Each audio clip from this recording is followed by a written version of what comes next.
Good morning, students. So I am Dr. Navneet Khanna here.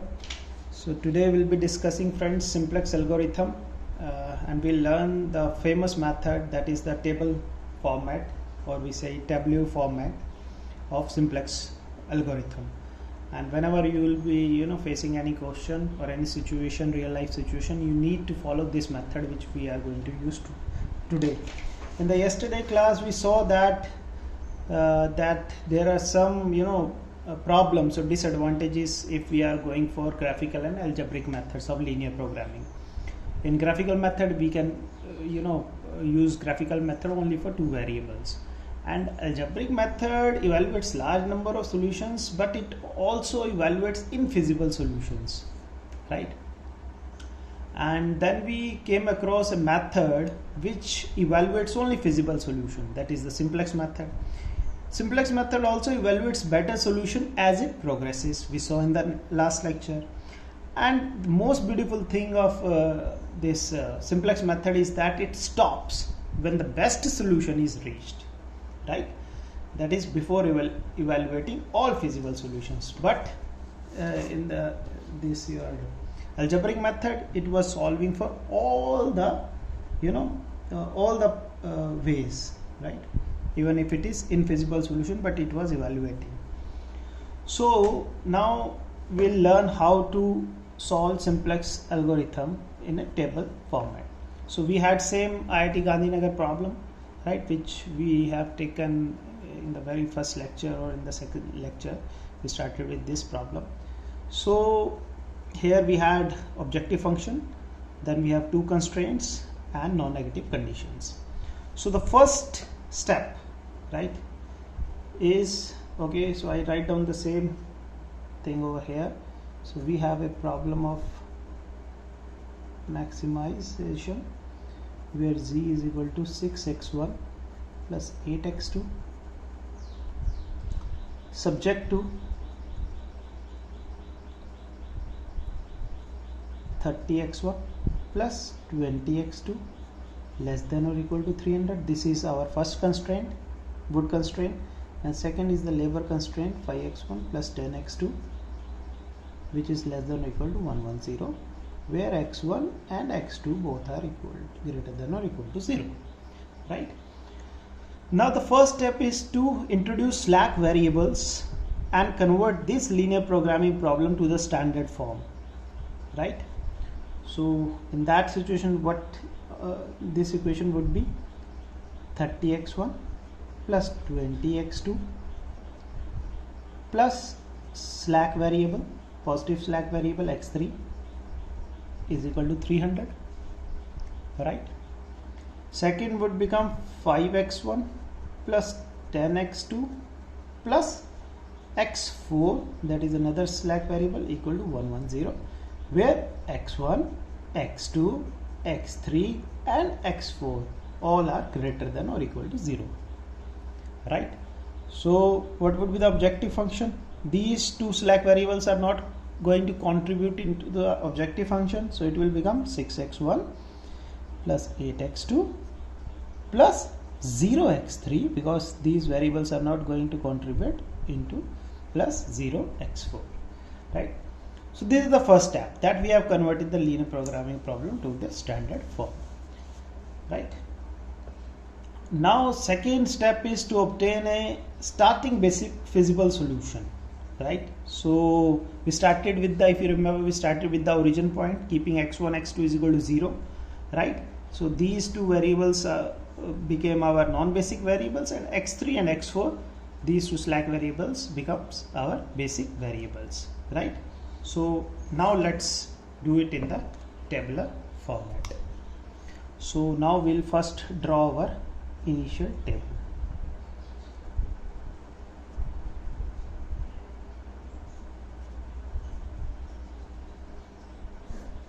right? So it would be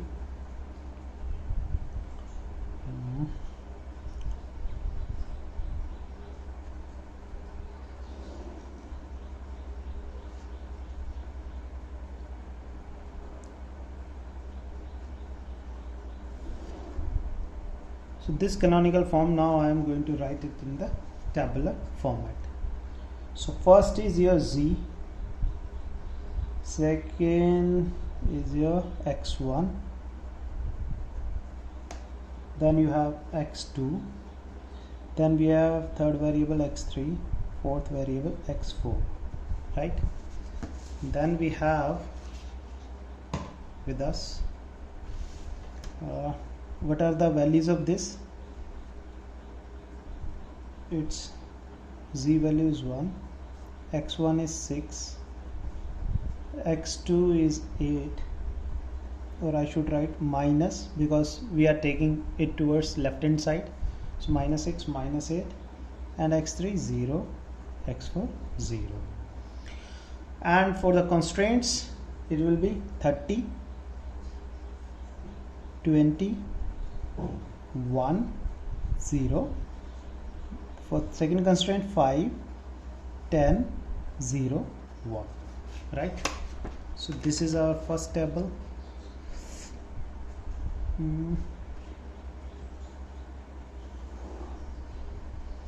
Right? Now I'll write down the right hand side. Right? So what is right hand side? We can write it like RHS. So RHS for first equation would be 0.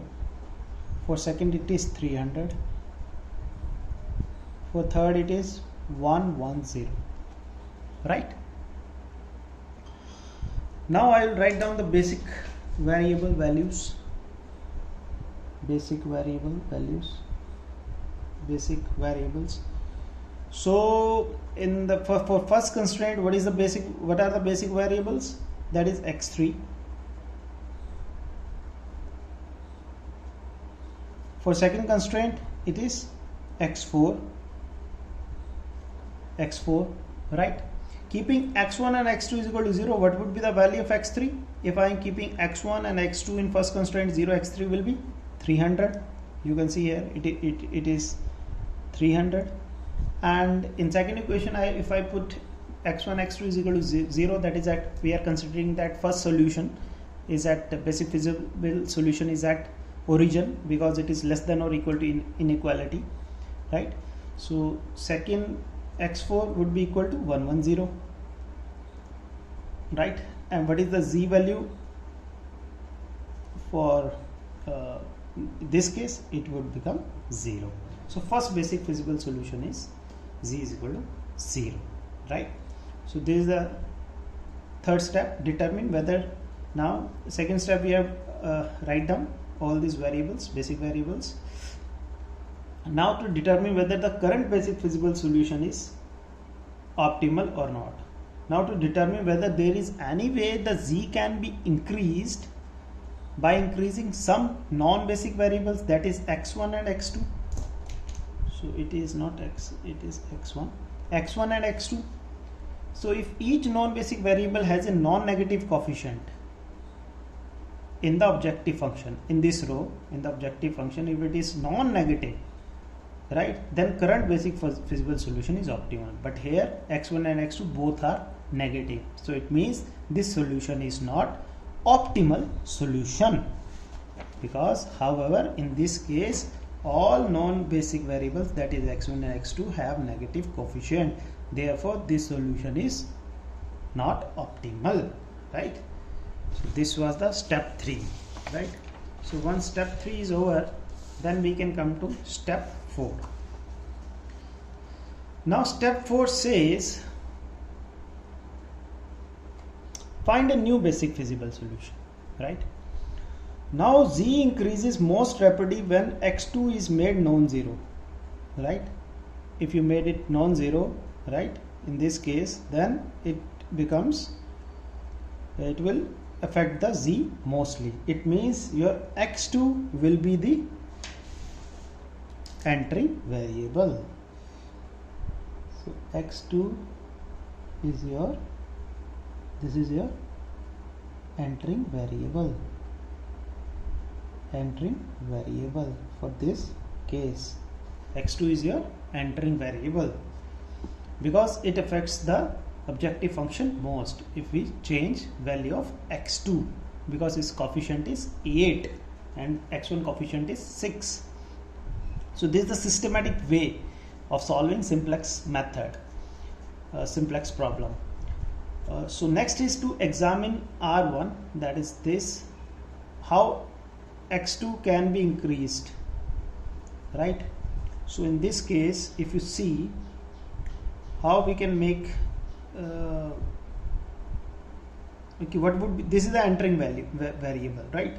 Now what would be the value of this x2 entering variable, right? For that we did ratio test, right? So what is the ratio test? Ratio test says we'll perform the ratio test. Now ratio test says if we take this row, that is the value of RHS is 300 and coefficient of x2 is 20. So RHS divided by 20 will give you how much? 15 ratio, and 110 divided by 10 will give you ratio as 11, right? Now the smallest ratio is the largest value of the entering variable. So x2 can take maximum 11, value of 11. If you will increase the value of x2 more than 11, suppose if you take x2 is equal to 12, right? x2 is equal to 12. So then what would happen? If x2 is 12, then this particular case 12 into 10 120, then x4 will become minus 10, right? It will not satisfy the non-negative condition. So that's why we say that the smallest ratio is the largest value of the entering variable, that will keep all the current basic variables non-negative, right, to satisfy this condition. So x2 can take value of 11, right? So it means that when x4 becomes 0, in this case we can say that x4 is the leaving variable.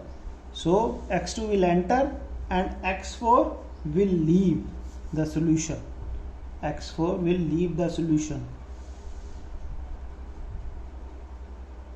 x4 is the leaving variable,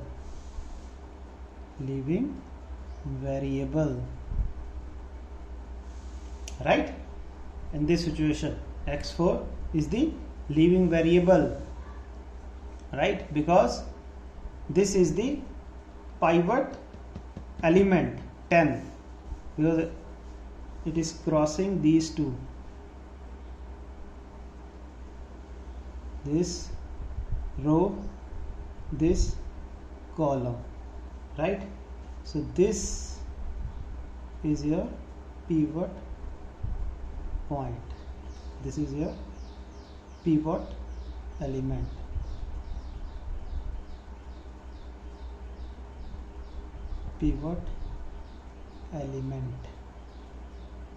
right? This is your pivot column, this is your pivot row, right? So leaving variable and R2 is the pivot equation, right? So now this is the situation, right? Now we did then row operations, right? R2 by 10, this R2 by 10, so that this can be made 1, and in other rows we tried to make it 0, value of x2 0, but here it will be 1. So now we'll go for our first W. So this is the initial basic feasible solution. Now we find out the next basic feasible solution in first iteration. Now we'll go for first table, right? So what would be the first table?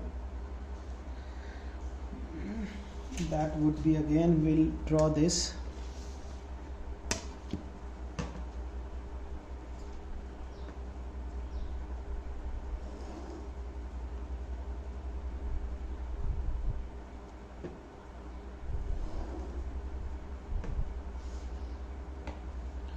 z, then we'll write down x1, x2, x3, x4, then RHS, then basic variable, and then the final one is ratio test. Same thing we'll do again, right? Now we'll do iteration, right?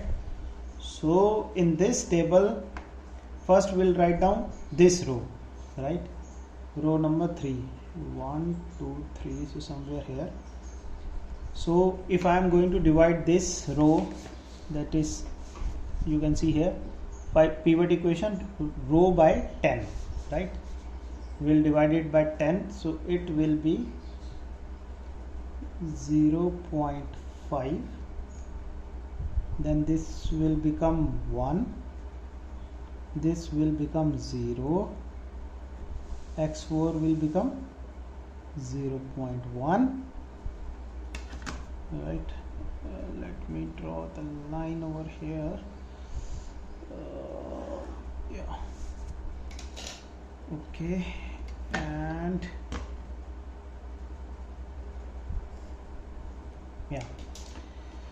so, and right hand side will be 11.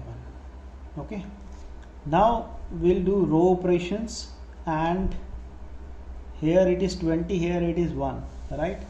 So our equation is R0 plus R1 minus 20 R2, R1 minus 20 R2 dash, right? This is your R2 dash. So here it will become 0, right? So 30 into 10, 30 minus 10, it will be 20, which we did here. The same thing I am doing over here. So 20x1, right? 20x1, x2 is 0, x3 is 1, minus 2, and for first it will be minus 2, 0, 0, 0.8, and RHS is here 88, 80, right? Now what would be the basic variable? Very simple. Here basic variable, now x4 has left the solution, x2 has entered the solution. So x2 and x3 are your, you can see here, x2 and x3 are our basic variables. So here in this case it will be x3, right, and basic solution will be 80, and here it is x2 and basic solution would be 11. So what would be the value of objective function? Objective function x1 11 66, x3 x2 11 88. Objective function values improved from 0 to 88, and here you can also see, here it is 88, right? Here it is 88. Now we'll first see which variable now will be the entering variable, which will enter into the solution.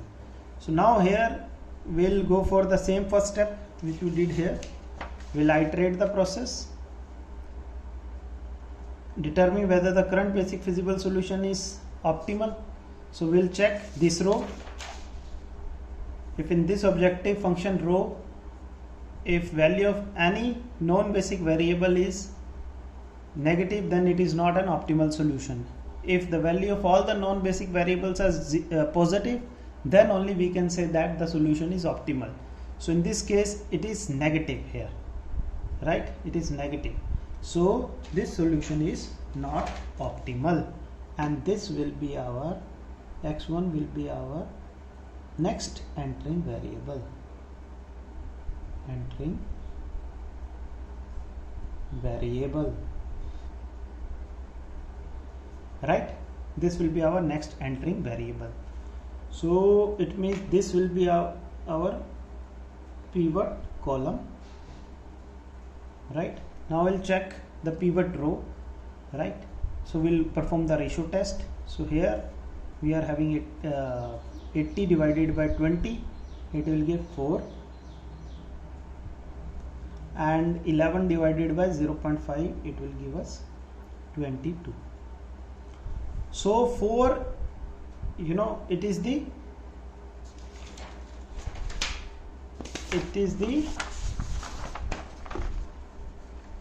yeah. So after repeating to get the optimal solution, we increase z fastest by making x1 is equal to non-zero, and x1 can be increased at the most x1 is equal to 4, right? So at the max we can increase the value of x1 is equal to 4, right? So it means in this case x1 is equal to 4, so x3 will be the outgoing variable. This is the least value, so x3 will be the leaving variable.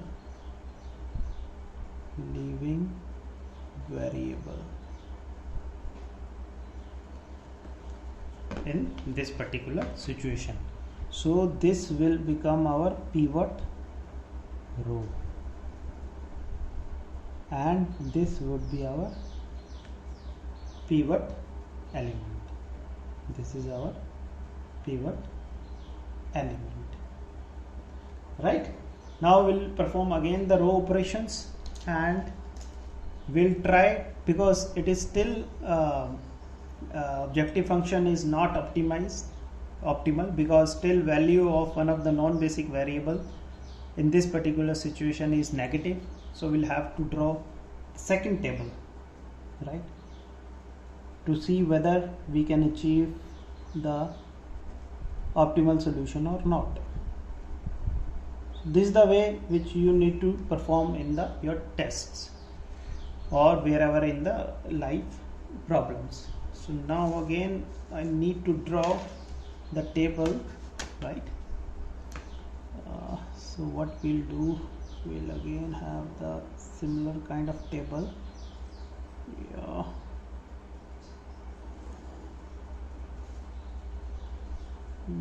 Here we'll fix it up to this point, right? So first value of, let me draw here also first. Yes. So first we'll write down z, x1, x2, x3, x4, then right hand side, then basic variable, and then we'll perform later on ratio test. Okay, so z value, first we'll write down the coefficient of row 2, row 1. So it will be, we'll divide it by 20, so it will be 1, here it will be 0, here it will be 0.05 and minus 0.1. So now we'll perform the these operations, right, and we'll get the table number second. So table number second you can see from here. So we have these values 1, 0, 0.05, 0.1, right, same values.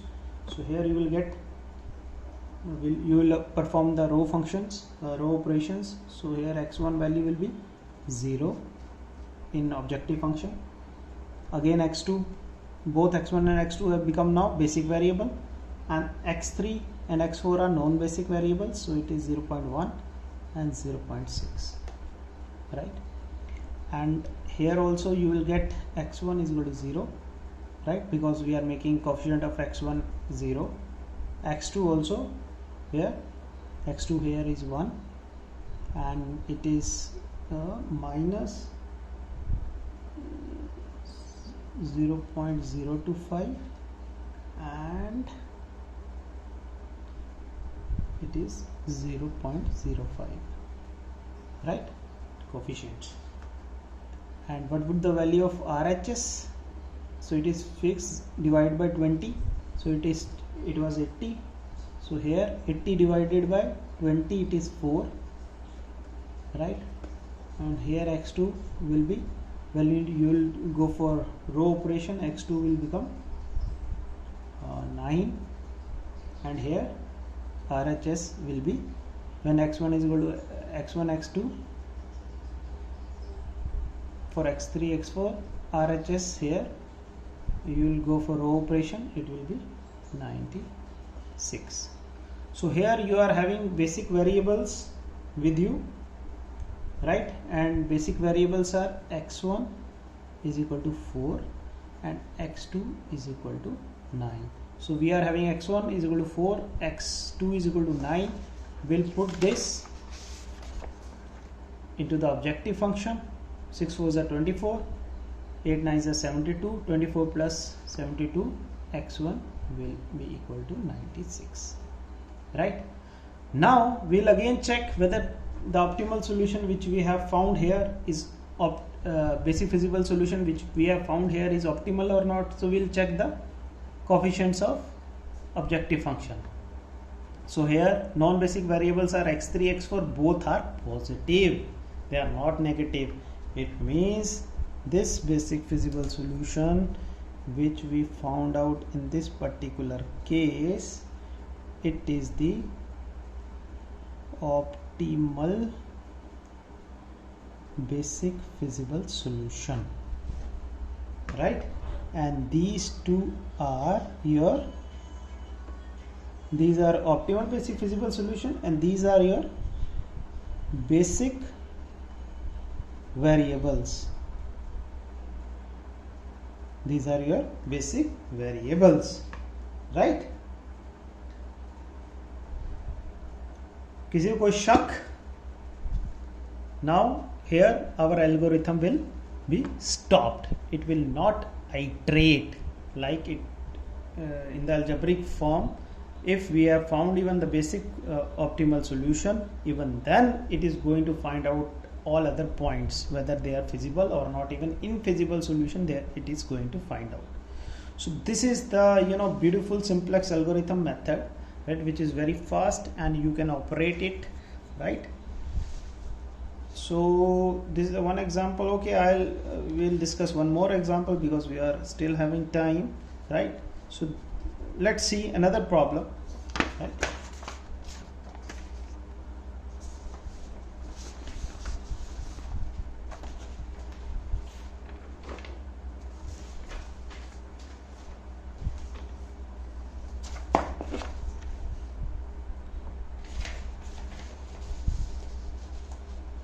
So let's now see the another situation, right, another situation of simplex method or simplex algorithm.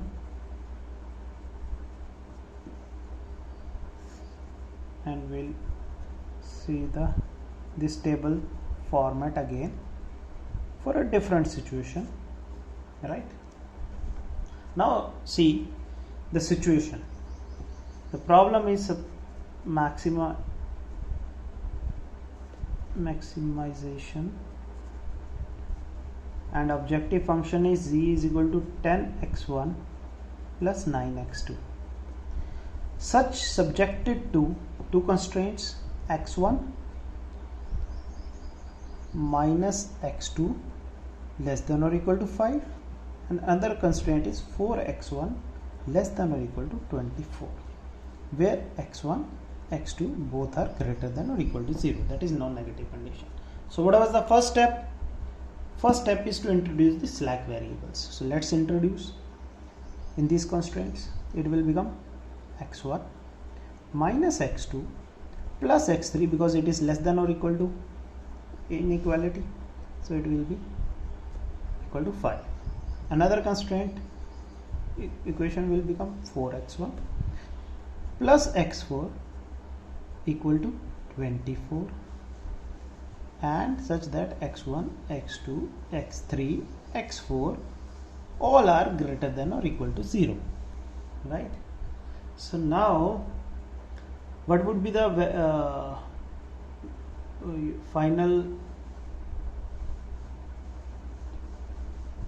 maximize value of objective function? That will become z is equal to 10x1 plus 9x2 and plus 0x3 plus 0x4, because these two variables are not going to add any value to the objective function, right?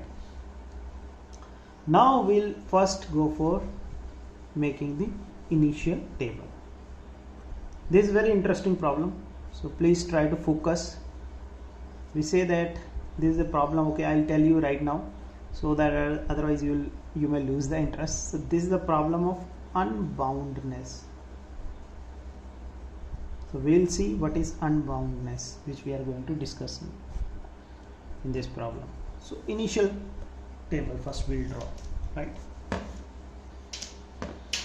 So for drawing initial table,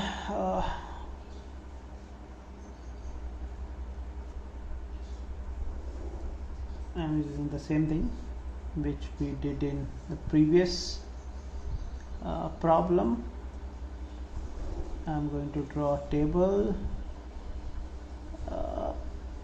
Yeah, okay, so somewhere here I'll put the mark between left hand side and okay. So now I'll write down all these variables, z, then x1, x2, x3 and x4, and this is my right hand side, and here I'll write down the basic variable, and then I'll write down the ratio test. I'll perform ratio test, and then I'll write down later on my comments, right? So here z value is 1, then x1 is minus 10, x2 is minus 9, x3, x4 0. Right hand side will become is 0. So once we'll put these values in the objective function, okay, first write down the equations. So here x1 is 1, minus 1, 1, 0, and 4, x2 is x2, x3 is 0, x4 is 1, right? What is the value of initial basic?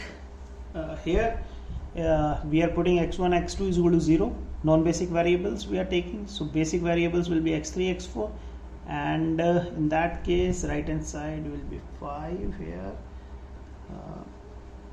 it is already there, it is 24. So basic variables are your x3 is equal to 5 and x4 is equal to 24.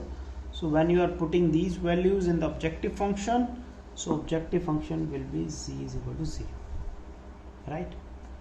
So what would be the so what would be the entering variable? So if for that we need to first check the objective function value. So objective function values, if we'll see, so we don't have positive coefficient of non-basic variables. We have both the coefficients negative. So, and it means that this is not the optimal solution which we have got here, right? So now we need to check that which variable will enter the solution and which variable will leave the solution, so that we can move towards the next corner, right? So to check that, as we did in the previous situation, that we first check for z is equal to 0 and then z is equal to 88. So we were first here in this particular position. Z is equal to 0 0, that was our initial basic feasible solution, and then we jumped to z is equal to 88, and then finally we reached to z is equal to 96. So in one or second iteration we reached to the basic feasible solution. So here we'll check how we can reach, right? So it means this will be the entering variable. If we are moving following the systematic approach, then this is the entering variable, right? So this is my pivot column, right? Now I will perform the ratio test. So here it will be 5, right hand side divided by coefficient of x1, and 24 divided by 4, 6. So what is the maximum value which x1 can take? That is the minimum value of the ratio test. It means x1 can take at maximum 5, value of 5, right? So it means x3 in this case will be the leaving variable. That is, x3 is the leaving variable for this particular case. It has become the leaving variable, and this row 1 has become my pivot row. This is pivot column, and this will become my pivot element. Now I'll perform the row operations, right? So here it is already 1, so divide by 1, it is going to remain same, and I'll perform row operations to make a coefficient of x1 0 in the objective function as well as in the here in the row 2. So let's draw the first table. Now first table.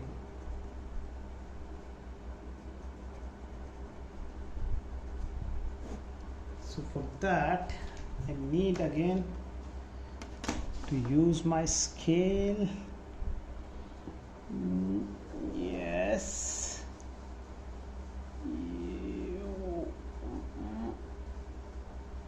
yes, and this can be my, come over here approximately, sorry, yes.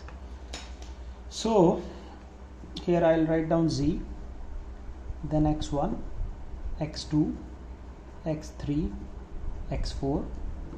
This will become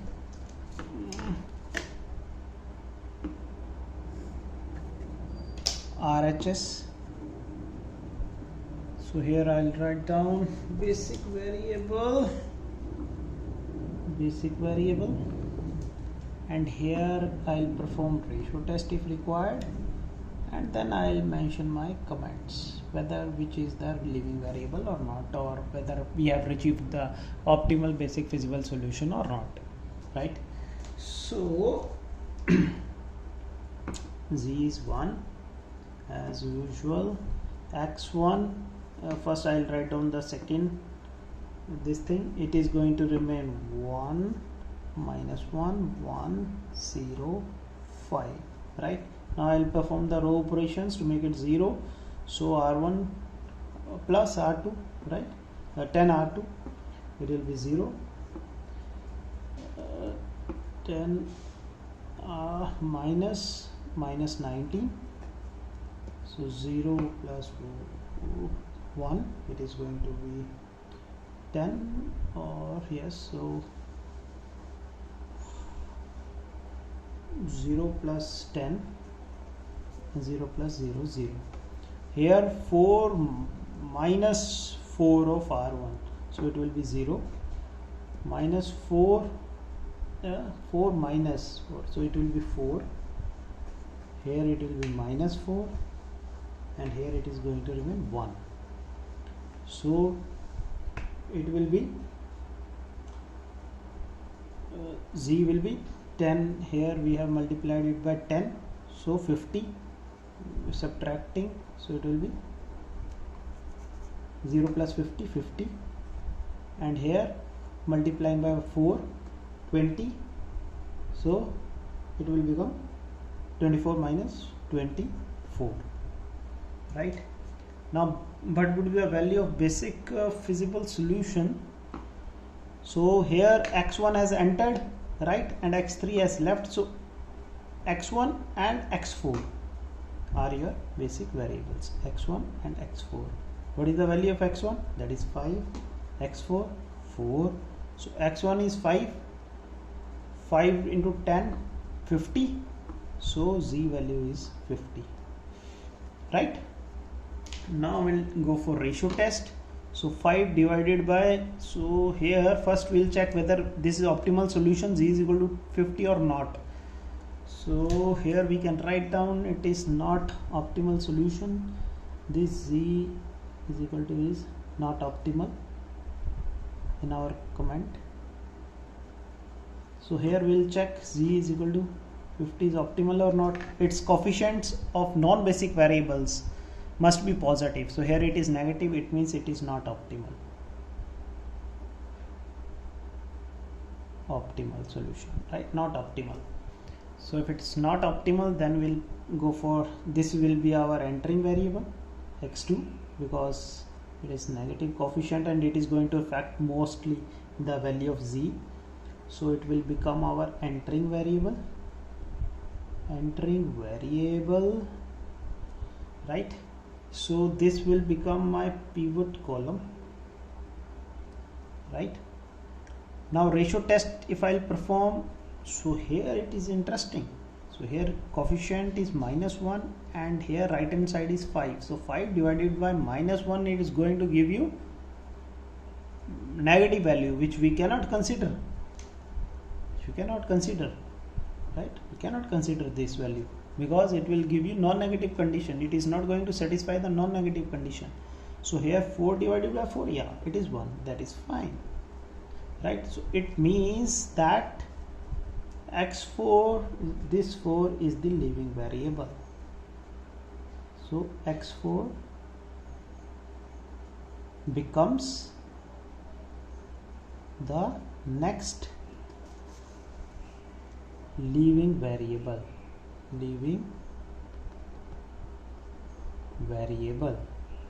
right? So x1 is the entering variable and x2 is the entering variable and x4 is the leaving variable. So now let's draw our second table, and this has become our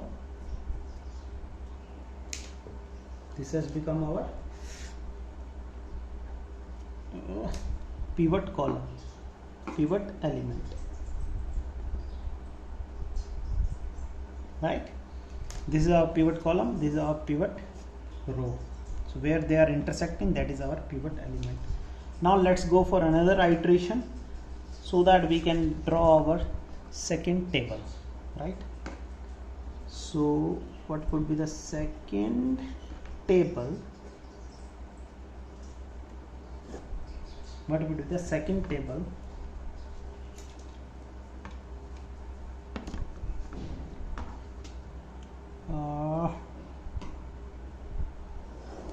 Let me draw like this.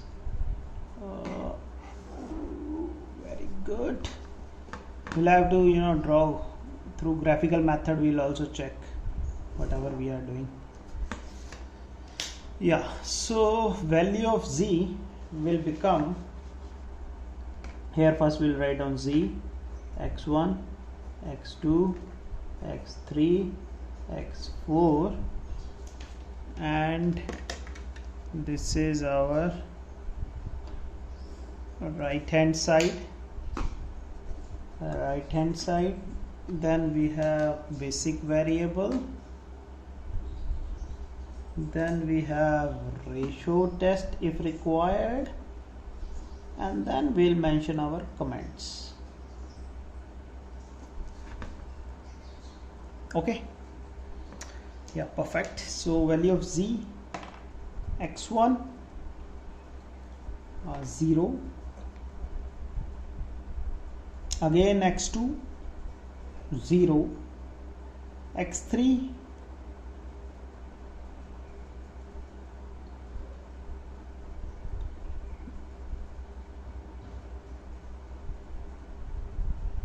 so here we are having,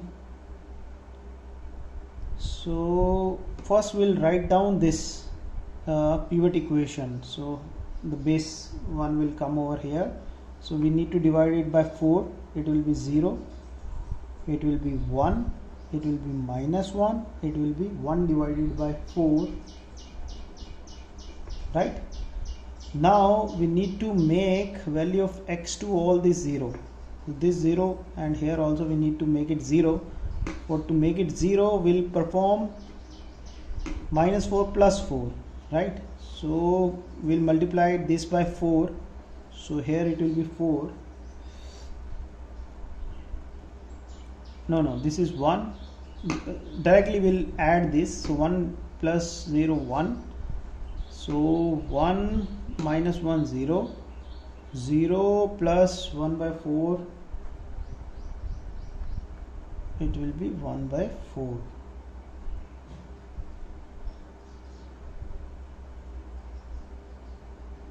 Yeah, we'll directly add. Yeah, it's 1 by 4, so 1 by 4. Yeah, so here it will be 0 0, so 0 0, 0 and 0, so here it is 10, so minus 1, so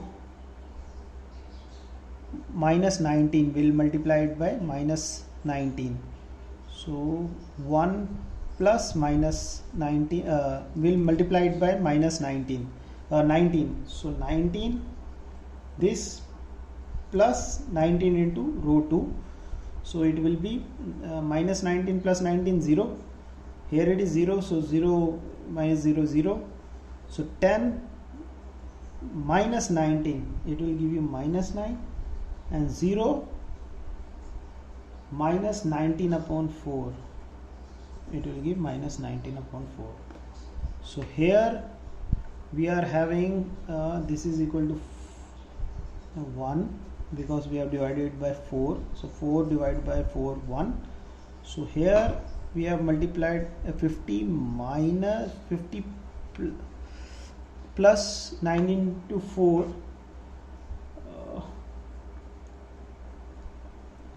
this is our minus 19, so here we are having 1, so 19, so 19 plus 50 69, so here it will give you 5, here we have multiplied it with, just we are adding, so 5 plus 1 6, right? So now we'll have to check value of z. What are the basic feasible solutions? So we have x1 is equal to 6 and x2 is equal to 1, right? So these are our basic variables. When I am putting this in this equation, so 6 into 10 60 plus 9 69, so z is equal to 69, right? Now we can see that whether we need to check whether this is optimal or not. Here value of non-basic variables which we took, x1 x2, right? This is here, yeah, x3 x4 both are non-negative, so this is not optimal, this is not optimal here, not optimal, both values are negative, and maximum value of non-basic variables which affects z is minus 9, right? So this will be the entering variable, and this will become our pivot column, right? Now to check which will be the leaving variable, right? Which will be the leaving variable. So for that we need to perform ratio test. So here is 0, 6 divided by 0, not possible, we cannot take this, cannot do here. and 1 divided by -1, this is also not possible. So this is a very peculiar situation. So this situation where you have entering variable but no leaving variable, no leaving variable. So this situation shows that the result is unbounded. To check this, let's see with me this graph which I am going to draw to show you. So here we have entering variable but we don't have leaving variable, right? So solution is not optimal. It means still a variable can enter, so still we need to reach towards optimality, right? But we don't have any leaving variable, so this shows that the solution is unbounded. So let's check it while drawing using the graphical method, right? So here we have two equations, x1 minus x2. So let me draw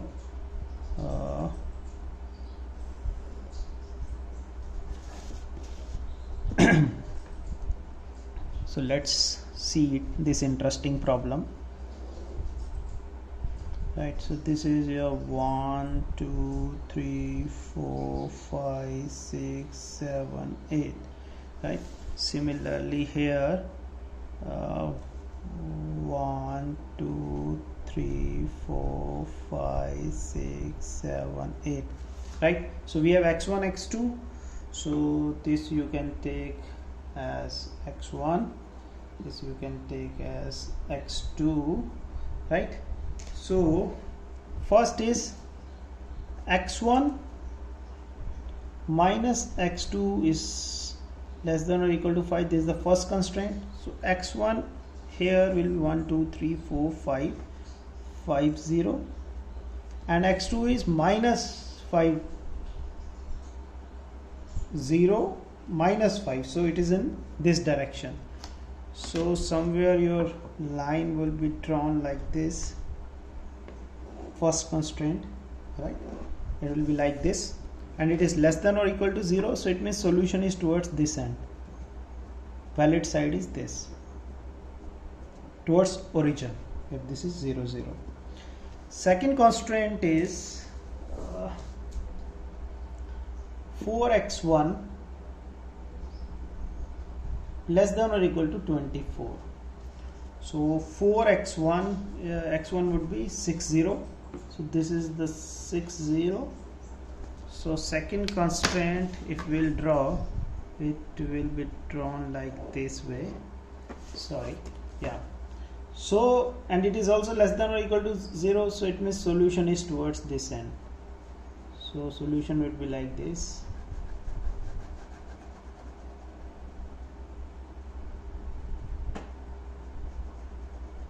It is covering this, and it, if you will draw any objective function,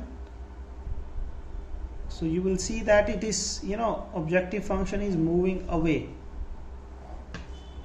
to infinity, right? It is objective function is increasing towards this. So this is a situation of unboundedness. This is the situation of unboundedness, that our solution is unbounded. It will keep on increasing and we don't know what is the final value, right? So this is the situation when you have leaving variable. So here you can check also. First solution is x3 is equal to, here you can check, x3 is equal to 5 and x4 is equal to x1, x2 is equal to 0. So this is the first situation. So first solution is this.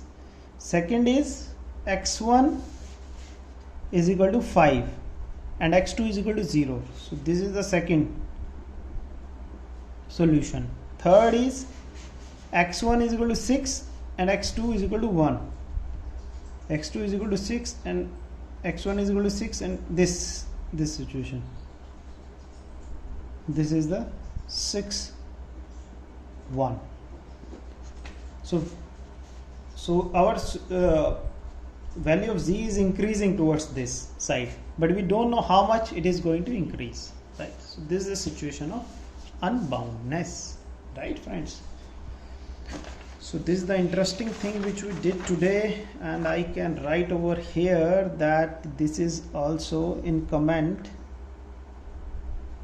If we write down a comment over here, so comment is not optimal, because when I'll give you this handwritten notes photocopy so that you can correlate here also. If you write down the comment, so what would be the comment? Comment is that this value is not optimal, but here it is optimal basic feasible solution. If you write down the comment over here, right? So friends, I hope that you like this table format of simplex algorithm, right? So we'll meet next time with another interesting topic of operations research. Till then, thank you, bye bye, see ya.